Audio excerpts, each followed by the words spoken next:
If everyone can please take their seats, we are about to begin. If everybody can please take their seats, we are about to begin.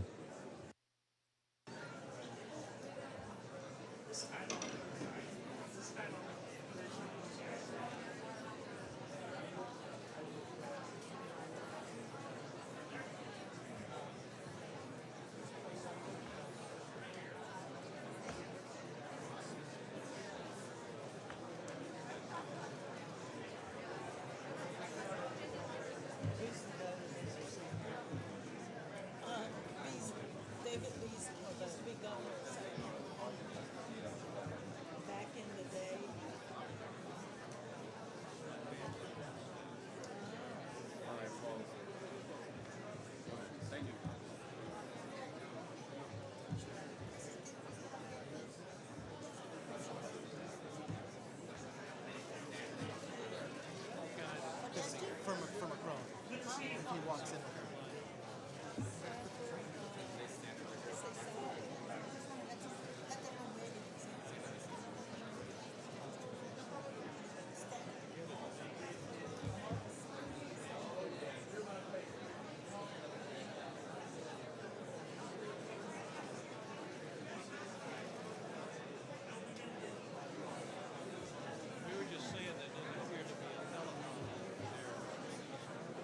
Oh, yeah. I need a teleprompter to be there. But what are they going to do? Um, I kind of like this. Well, you never quite know. It could be really. Well, I mean, if it's stuck to It'll be this newsworthy, one way or the That other. that is problem is we might get off of this subject. Staying on this subject, I'd be willing to find nice. But there's no way to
Okay. Thank you. Appreciate it. We need it. Hi. God bless you. I'm Kay James. This is a special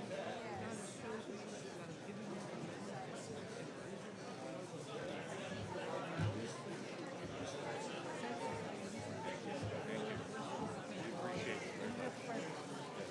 That's good to know.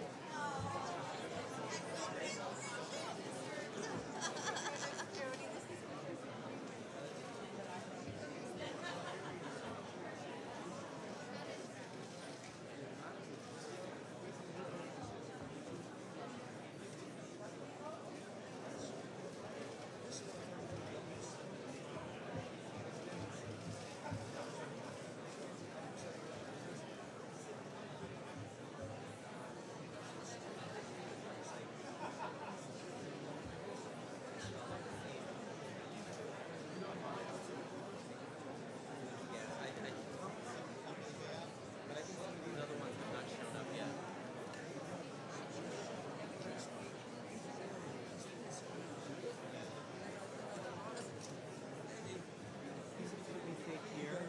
If not, I will find you definitely a secured seat. Hi.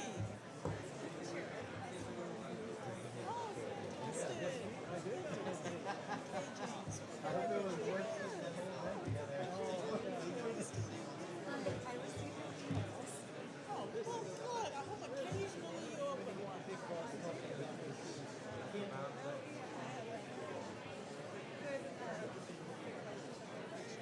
Oh, yes.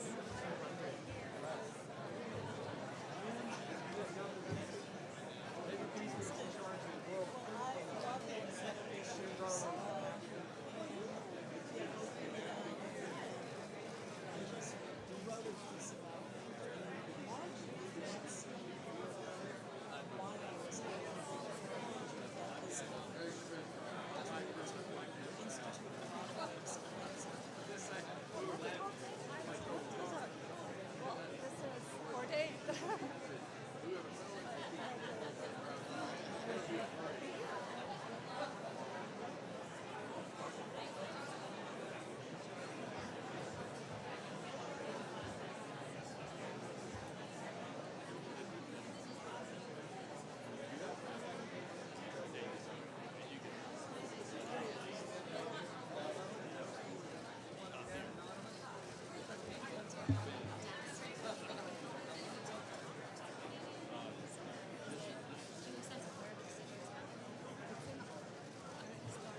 Johnny Moore. I know who you are. My name is Abba Cohen.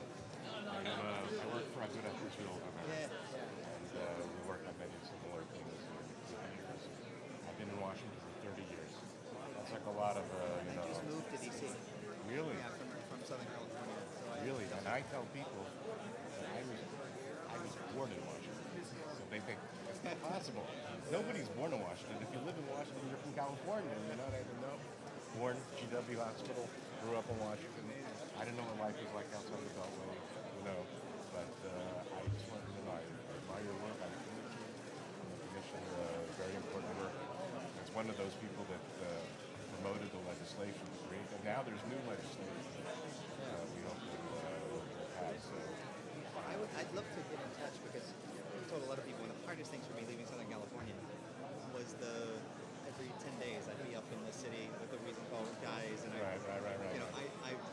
I read as many Jewish texts as I do Christian texts. I spend as much time with like Rabbi Adlerstein, the Wiesenthal Center.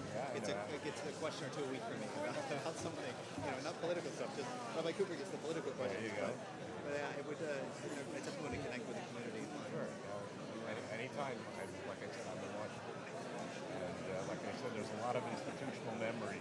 Sure. A lot of administrations, a lot of congresses, a lot of institutions that, were on the front burner, they went to the back burner, they were front burner. And thank God there are a lot of things that are on the front burner now that have not been there. Yeah. That's great. We have a window of opportunity, right? And that's I have gotta to keep it. Precious things. exactly. And I think people who, for political reasons, are not taking advantage of the moment. Like for political reasons, they don't want to work with the administration. I tell people it's irresponsible. There are opportunities here, and we're letting our own peoples down if we're not taking advantage of I'm it. not saying And whatever you got to check at the door, check at the door.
Okay.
forward it to the website.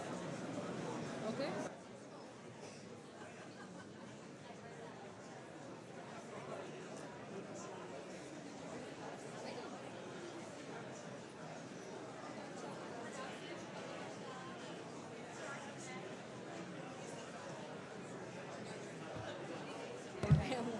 We're rolling.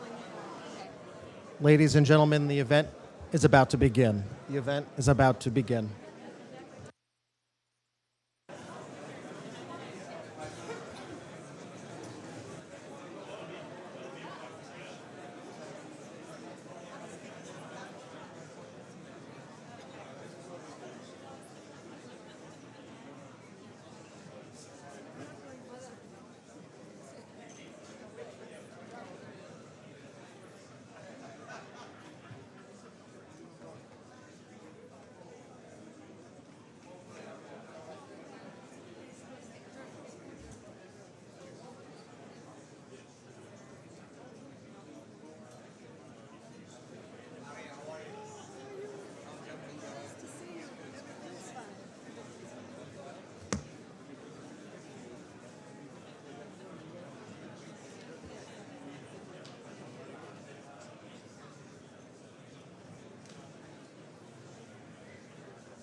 Alex, he said no. Did you see that? David said no that David. David said no that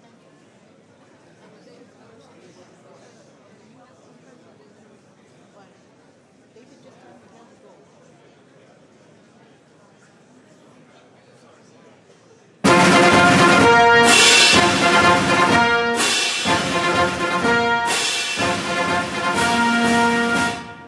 Ladies and gentlemen, please welcome the President of the United States, Donald J. Trump, and the Secretary General of the United Nations, Antonio Guterres, accompanied by Vice President of the United States, Mike Pence, United States Ambassador to the United Nations, Kelly Craft, and United States Secretary of State, Mike Pompeo.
Good morning, everyone.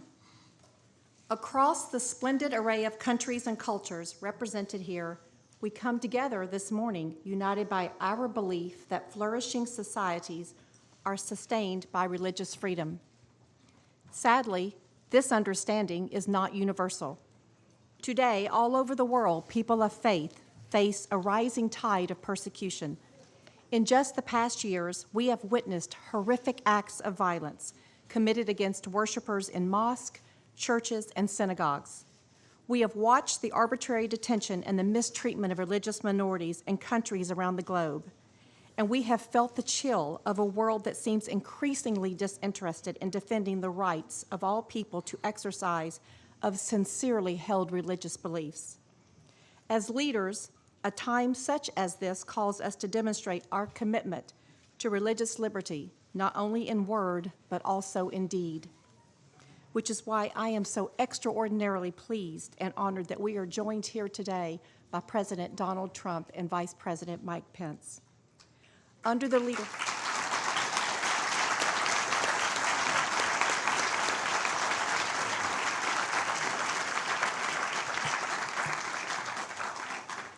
leadership of these men, the United States has not only spoken of a renewed commitment to religious liberty, it has demonstrated one. Just 2 months ago, President Trump hosted victims of religious persecution at a historic event at the White House. His administration has vigorously defended religious liberty and the freedom of conscience in the United States. And under his guidance, the State Department has become a watchful defender of religious liberty, especially through the 2019 Ministerial to Advance Religious Freedom, the largest freedom event of its kind in the world. We anticipate a fruitful discussion today on how we can expand religious liberty, guarantee the sanctity of houses of worship, and combat religious persecution around the world. And I am so delighted that you've joined us for this timely event. It is really hard for me to think of a better person to introduce to a gathering of the freedom of religion in the world. He knows what religion is, what support it can give to the individual and to whole societies.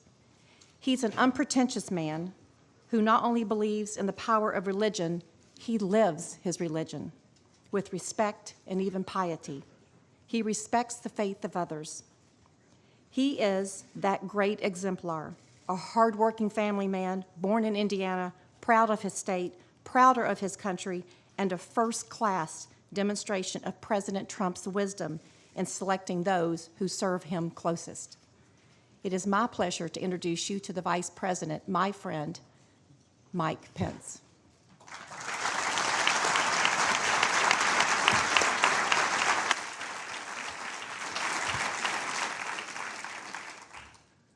Mr. President, Secretary General Guterres, Ambassador Kraft, Secretary Pompeo, members of the Cabinet, distinguished members of Congress, world leaders, and most especially to the courageous men and women who join us here today, who have suffered persecution and violence for simply living out your faith,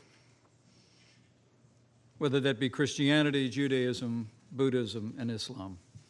It is my great honor to be here today with the President of the United States to reaffirm America's commitment to what the people of our nation have always believed, that every person is endowed by our Creator with certain inalienable rights.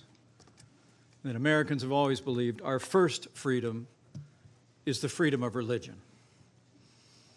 Today, President Donald Trump becomes the first American president to convene a meeting here at the United Nations on religious freedom, and it is my great honor to introduce him.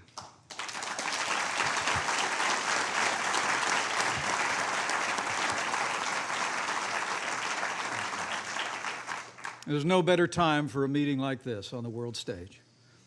As we gather here at the United Nations, more than 80% of the world's population live in nations where religious freedom is threatened or banned.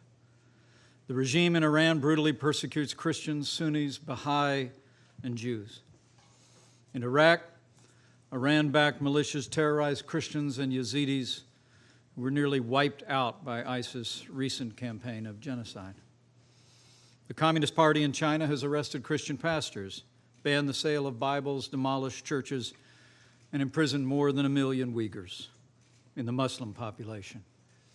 In our hemisphere, the regime of Daniel Ortega is virtually waging war on the Catholic Church in Nicaragua, and in Venezuela, the dictator Nicolas Maduro uses anti-hate laws to prosecute clergy, even as his media cronies spread anti-Semitism by trivializing the Holocaust. Communities of faith across the wider world have also faced unspeakable acts of violence in places of worship, shocking the conscience of the world. In October, 11 Jews were murdered in the Tree of Life synagogue massacre in Pittsburgh, Pennsylvania. In March, a gunman killed 51 Muslims at prayer in 2 mosques in Christchurch, New Zealand. And just a month later, suicide bombers murdered more than 300 Christians during Easter services at 3 Christian churches in Sri Lanka. These attacks strike at the heart of everything free peoples hold sacred. And the threats of religious freedom and the attacks on people of faith underscore why President Trump has taken such decisive action since the very first days of our administration to build and promote our nation's proud tradition of advancing religious freedom, and that continues today. At the President's direction, the United States created the Genocide Recovery and Persecution Response Program, and we've provided more than $370 million to aid ethnic minorities and faith communities persecuted by ISIS in Iraq and throughout the region. Earlier this year, at the President's direction, the Secretary of State held the second annual Ministerial to advance religious freedom, inviting more than 1,000 civil society and religious leaders in 100 different nations to the largest event of its kind in the world. And last year, at the inaugural Ministerial, at the President's direction, we established the International Religious Freedom Fund, which already has received nearly $5 million in pledges and given over 435 rapid response grants to those persecuted for their deeply held beliefs. And to date, this effort has helped some 2,000 victims of religious persecution around the world. As the President often says, America is a nation of faith, and we will always stand for the freedom of religion of every person, of every race and every creed, to live, to work, to worship according to the dictates of their conscience. And today, giving evidence of his passion for religious liberty, the President will announce additional steps that the United States will take to protect religious liberty and defend people of faith around the world. This is a very special day, and I always say it is a high honor to introduce this President, but to be here at this historic gathering with leaders around the world standing for our first freedom of religious liberty is among the greatest honors I've ever had. And so let me say, it is my high honor and distinct privilege to introduce to you a tireless champion of the freedom of religion and people of every faith in America and around the world, the 45th President of the United States of America, President Donald Trump. Thank you, Nick.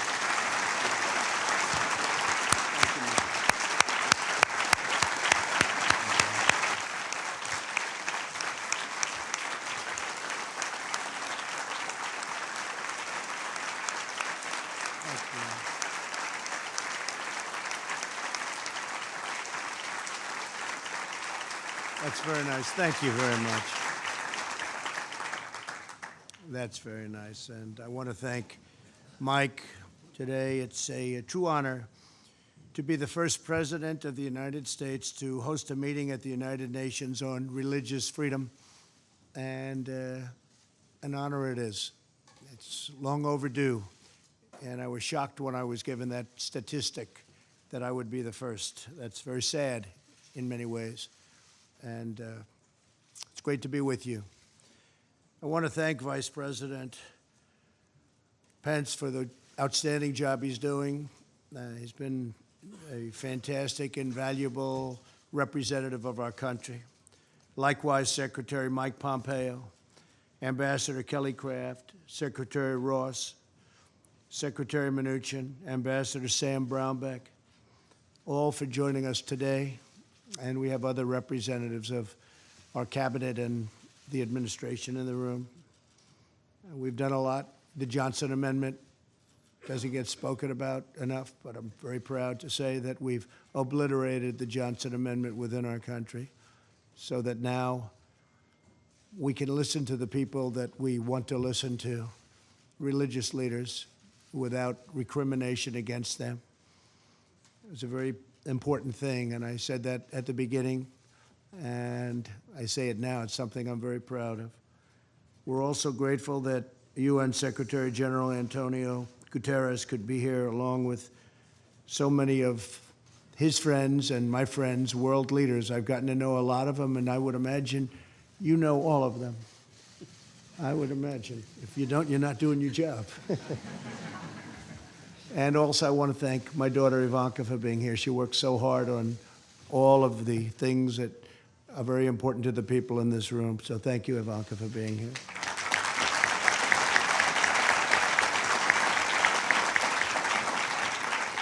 The United States is founded on the principle that our rights do not come from government, they come from God.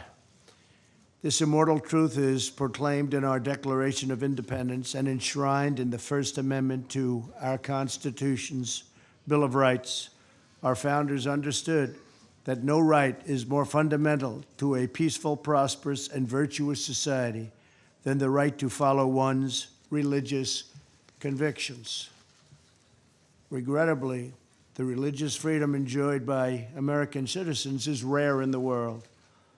Approximately 80% of the world's population live in countries where religious liberty is threatened, restricted, or even banned.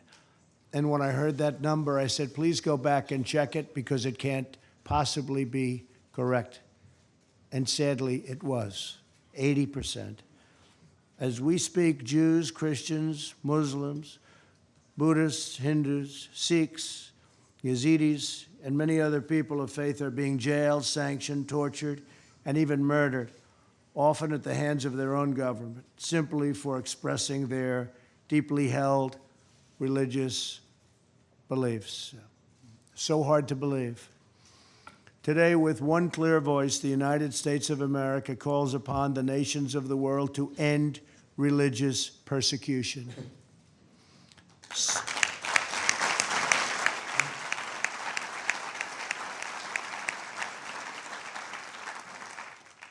To stop the crimes against people of faith, release prisoners of conscience, repeal laws restricting freedom of religion and belief, protect the vulnerable, the defenseless, and the oppressed.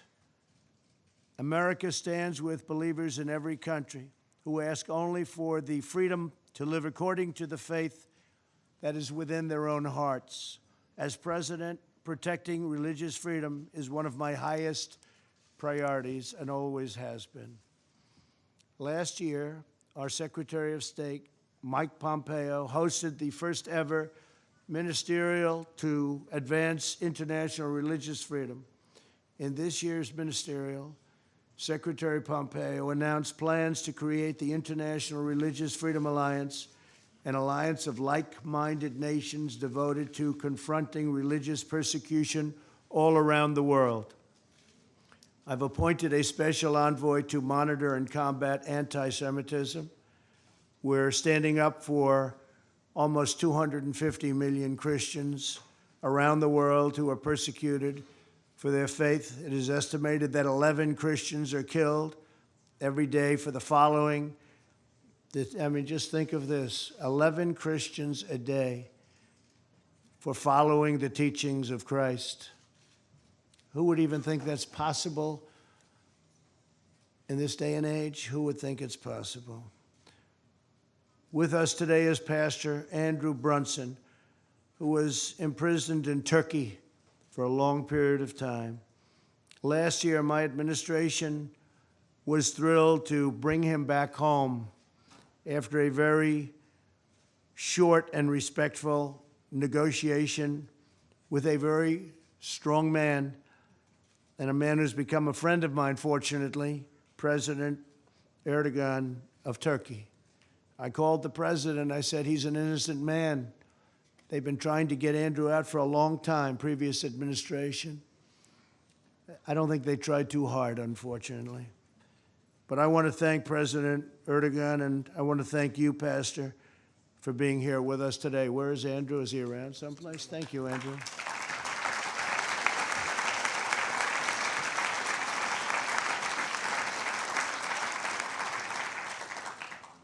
We did a good job with that negotiation, Andrew. You got back. Wasn't easy, it wasn't pretty, but you got back, and we're proud of you. You have a great family. And the love, when Andrew came back, the love from so many people, it was actually, I hadn't seen anything quite like it. So congratulations, and I understand you're doing fantastic work with your family. Thank you very much. Thank you, Andrew.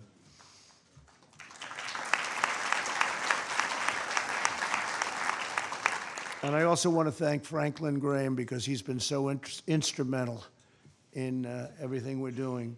He's done such an incredible job in so many different ways, including floods and hurricanes. And every time I go, I see Franklin there. He's always there before me. I don't know how he gets there before me. I'm going to beat him one day, but he's always at these places of really disaster areas. He's right there with an incredible, large staff of volunteers that are just amazing. Thank you very much. And Cece, thank you very much. Thank you very much. And Paula White, thank you very much. In July, I met with survivors of religious persecution at the White House, and we're honored that many of them could be here today as well. Some of these individuals suffered as a result of state-sponsored persecution, others at the hands of terrorists and criminals. No matter the case, America will always be a voice for victims of religious persecution everywhere. No matter where you go, you have a place in the United States of America. Could I ask those folks to stand up, please? Please stand up.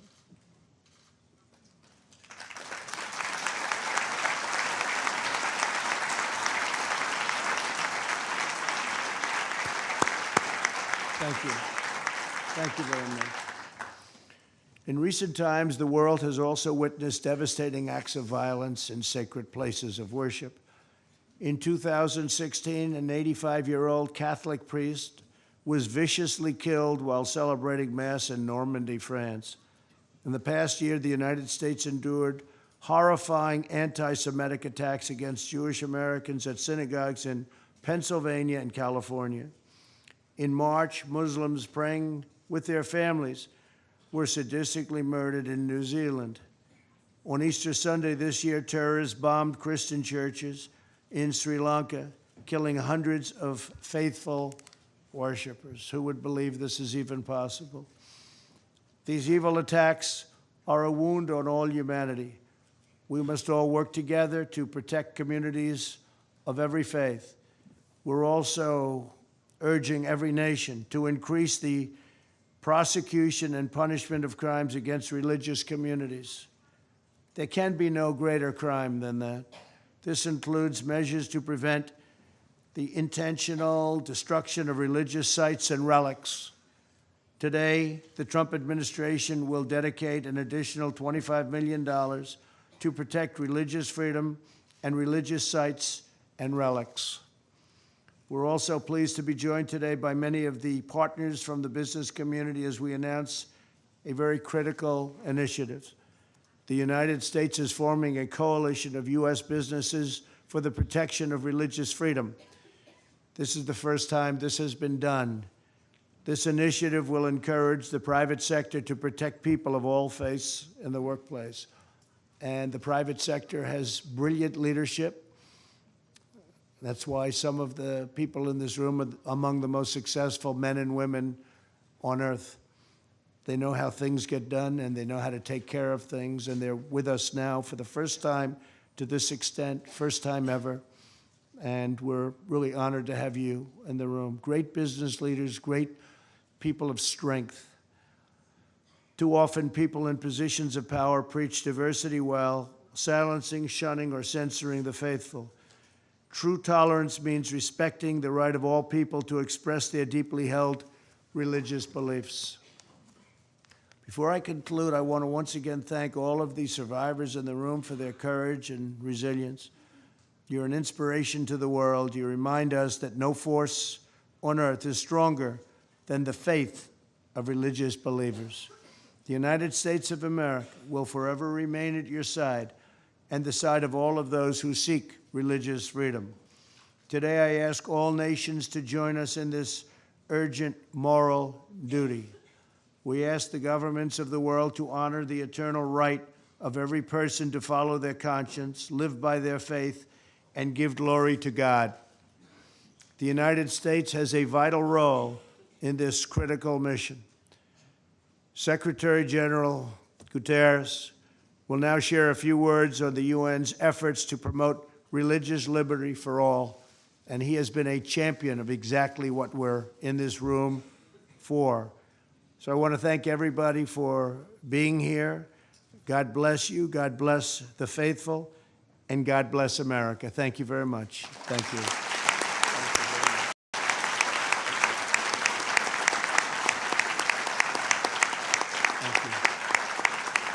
Thank you very much. Mr. President, welcome to the United Nations. It's wonderful to see you back with us. And I also welcome the distinguished members of your administration. Excellencies, dear friends, I want to begin by saluting you, Mr. President, for putting a focus on religious freedom, a pressing global issue and one that is also very close to my heart. In 2001, under my initiative as Prime Minister of Portugal, my country enshrined religious freedom into the nation's law, with the objective at the time to equalize the benefits that the Catholic Church traditionally had in Portugal and to extend them to all religions in the country. And the measure declared that no one can be privileged or persecuted on account of their religion, and that the state shall not discriminate against any religious community in relation to others. Looking around the world, we tragically know that this is not a reality for millions of people. It is totally unacceptable in the 21st century for people to face discrimination and intimidation for their beliefs. And the persecution of religious minorities is utterly intolerable. The full scope of their human rights is guaranteed, and states have the obligation to implement policies that ensure their identities are respected and that they feel fully part of the society as a whole. Earlier this year, His Holiness Pope Francis, along with the Grand Imam of Al-Azhar, His Eminence Sheikh Ahmed Al-Tayeb, signed a moving testament for mutual respect. It stated that the diversity of religions is willed by the Creator, and I quote, "This divine wisdom is the source from which the right of freedom of belief and the freedom to be different derive. It breaks my heart to see increasing number of individuals publicly humiliated, harassed, and attacked simply because of their religion or beliefs. Jews have been murdered in synagogues, their gravestones defaced with swastikas. Muslims gunned down in mosques, their religious sites vandalized. Christians killed at prayer, their churches torched.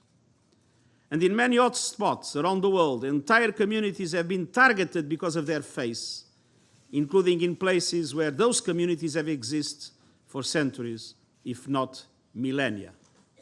We must do all we can to avoid religious cleansing of societies." I will always remember when I was High Commissioner for Refugees, and in a discussion about the Chaldean and the Syrian communities of Iraq, Christian communities of Iraq, and my good friend Baram Saleh is there.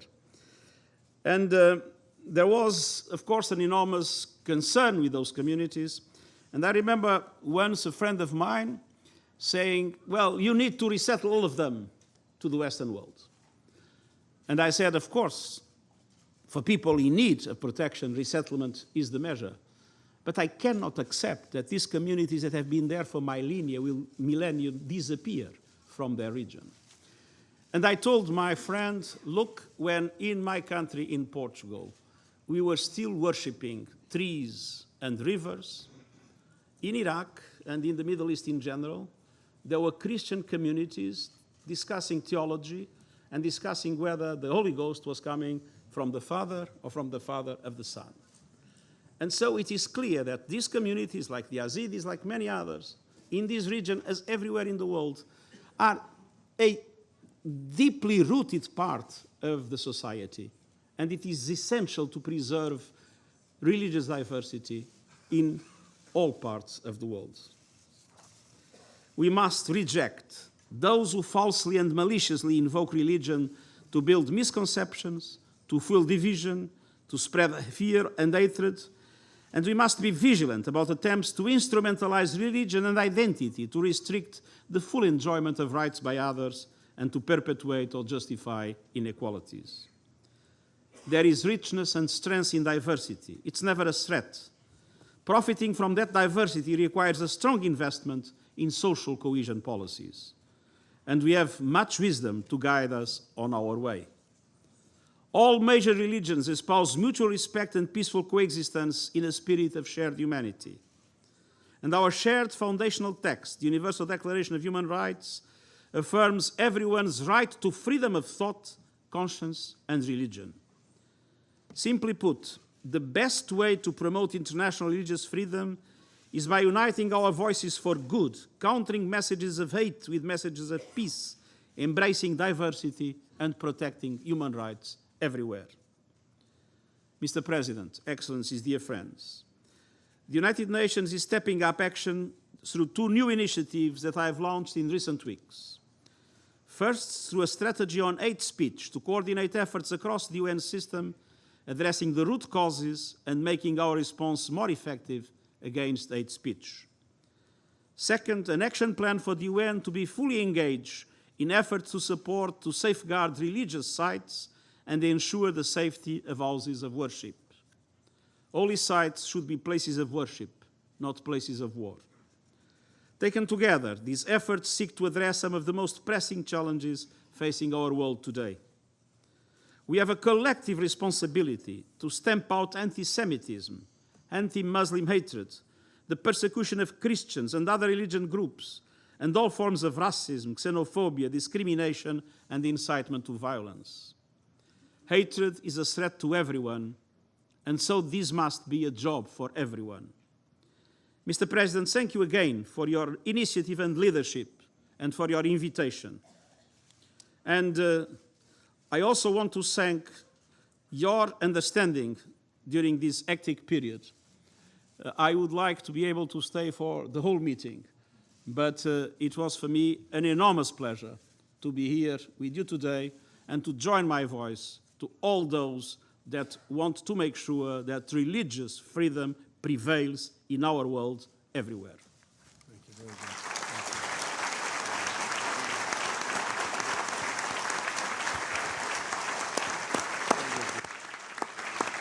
Thank you. Thank you, Secretary Guterres. We will, in a moment, have the chance to hear from three who have struggled on behalf of the cause of religious freedom. But if we would pause for just one moment as the President and Secretary Guterres depart. Thank you, sir.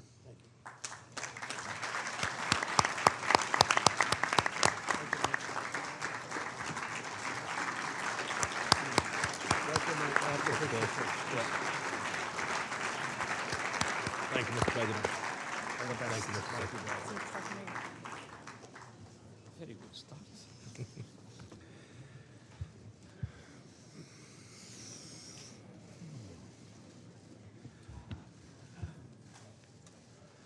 Thank you all. I want to thank the many world leaders who are here today. Thank you, Vice President Pence, for your work on this issue. I especially want to thank President Trump for being a champion of people of faith all around the world. The Bible says that whatever is true, whatever is noble, whatever is right, whatever is pure, whatever is lovely, whatever is admirable, if anything is excellent or praiseworthy, think about such things. And that's what we are all doing here today. As you've heard, religious freedom is under threat all around the world. And I now want to invite three individuals to tell us about their struggles on behalf of this first freedom, this important and unalienable right. And so I first want to call on Debrina Tomaz, whose father was imprisoned in Iraq for his faith. Debrina, thank you. Thank you, Secretary Pompeo. I would also like to thank Mr. President for organizing this important event and allowing me the opportunity to share my story. My name is Debrina Bint Tamraz. I'm an Assyrian from Iran. My family has been a target of continuous harassment by the Iranian authorities for as long as I can remember. Today, my close relatives and friends are unjustly imprisoned or awaiting trials. On 26th of December 2014, security officers raided my family's home during a Christmas celebration, arresting all attendees. The authorities separated men from women, conducting strip searches, seizing all the Bibles, and confiscating all personal items such as cell phones, laptops, and identification documents. My father was imprisoned immediately. They shaved his head to humiliate him, treated him like a terrorist, a criminal. He was kept in solitary confinement for 65 days and was charged with conducting evangelism and illegal house church activities, among other false charges that amounted to acting against national security. Today, my father, Pastor Victor Betamraz, is appealing a 10-year prison sentence. Following his arrest, my brother Romiel and 4 other Christians were arrested at a picnic in Tehran. Today, he is appealing 4 months in prison. Finally, in 2017, my mother, Shamiram Isavi, was arrested and interrogated by the intelligence and national security officers for hours. She was forced to provide information about our church and was sentenced to 5 years in prison. When I was in Iran, I endured similar experiences. I was detained and held in men's detention center without the presence of any female officers. I was forced to provide names of our church leaders and information of their activities. I managed to escape, but I can't forget those I left behind. My family and the innocent people serving harsh sentences for the peaceful practice of their faith.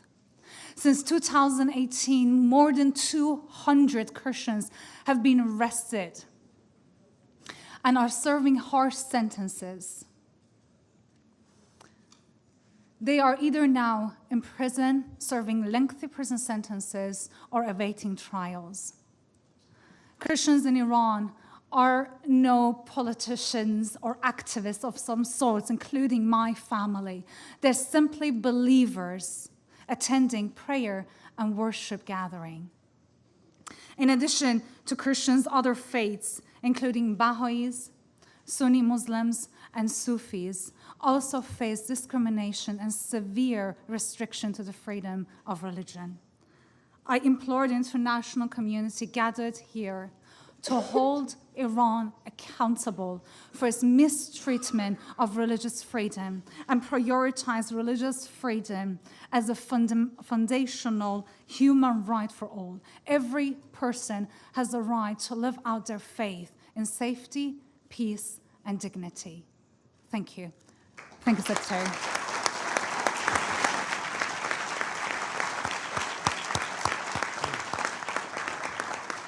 To Verena, thank you. Thank you for that powerful story.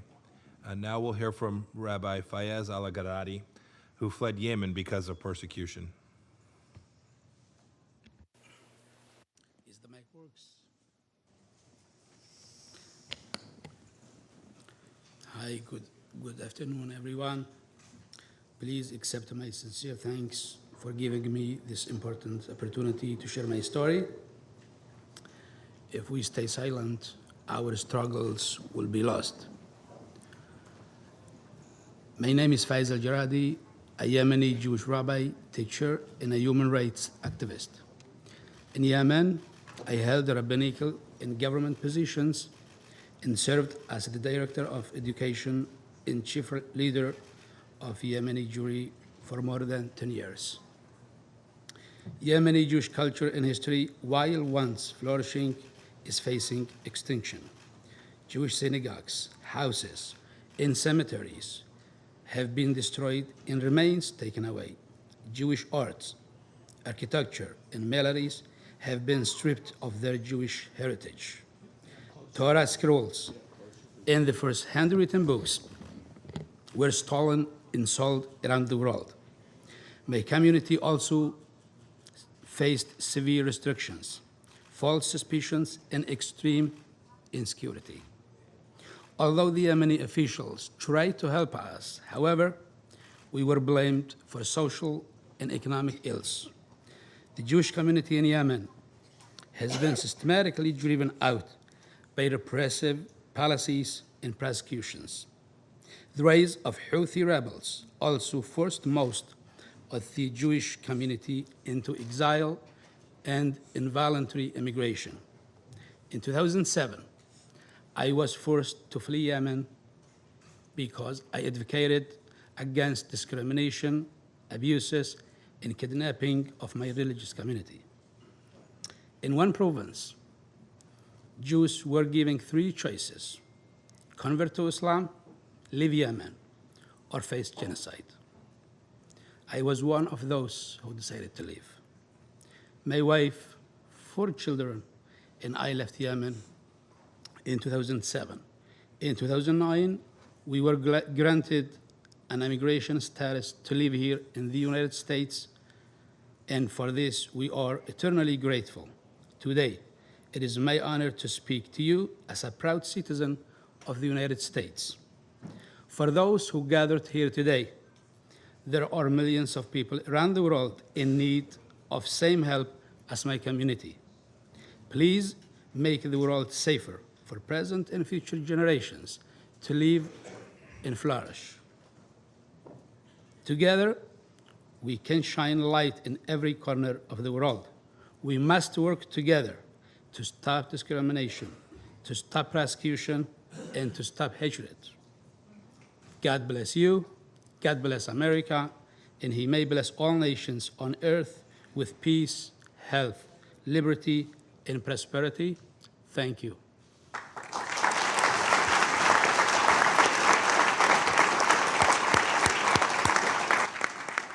Thank you, Rabbi. And finally, let's hear from Juhur Ilham, whose father is serving a life sentence in China as a prisoner of conscience. Thank you, Secretary Pompeo. My name is Juhur Ilham, and I am Uyghur. I'm grateful to the United States for the opportunity to speak for millions of Uyghurs in Western China who remain silenced. It has become a crime to be Uyghur in China. My father, Ilham Tohti, is a well-known economist and scholar. He never advocated for separatism, but is now serving life in prison because he chose to speak out about the right to believe what you choose to believe, the right to worship the way you want to worship, and the right to think what you want to think. The only thing he was guilty of was publicly calling for peaceful dialogue and reconciliation. The Chinese government targets religion to ensure that people of faith do not answer to any greater power than the Communist Party. In China, authorities have defaced or demolished churches, temples, and mosques throughout the country. Crosses and minarets have been replaced with hammers and sickles. Spiritual images have been removed in favor of photos of authoritarians. The 10 Commandments have been taken down to make room for government propaganda. Children are forbidden from attending religious services. We are witnessing the systematic eradication of ethnic and religious minority identities in China. Beijing believes Islam is a sickness to be treated with an iron fist.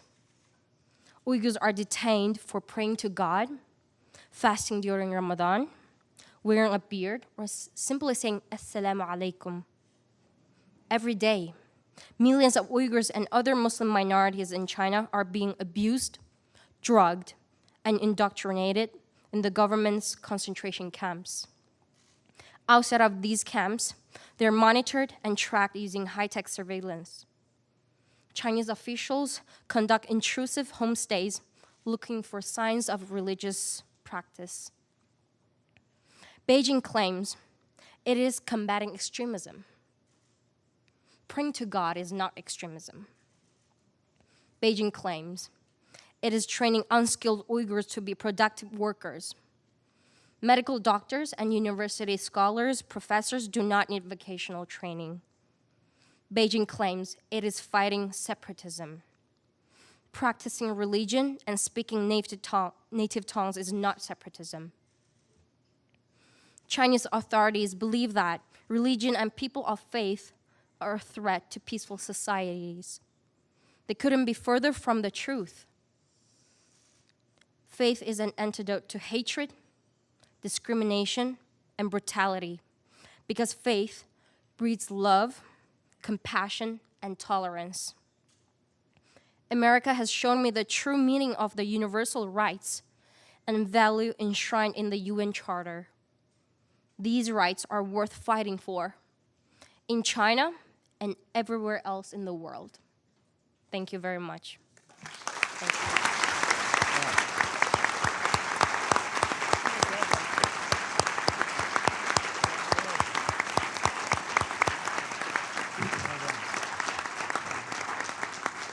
Juher, thank you. Thank you for telling us that powerful story. And to the other survivors persecuted for their beliefs who are in the audience today, we want to recognize your incredible courage as well.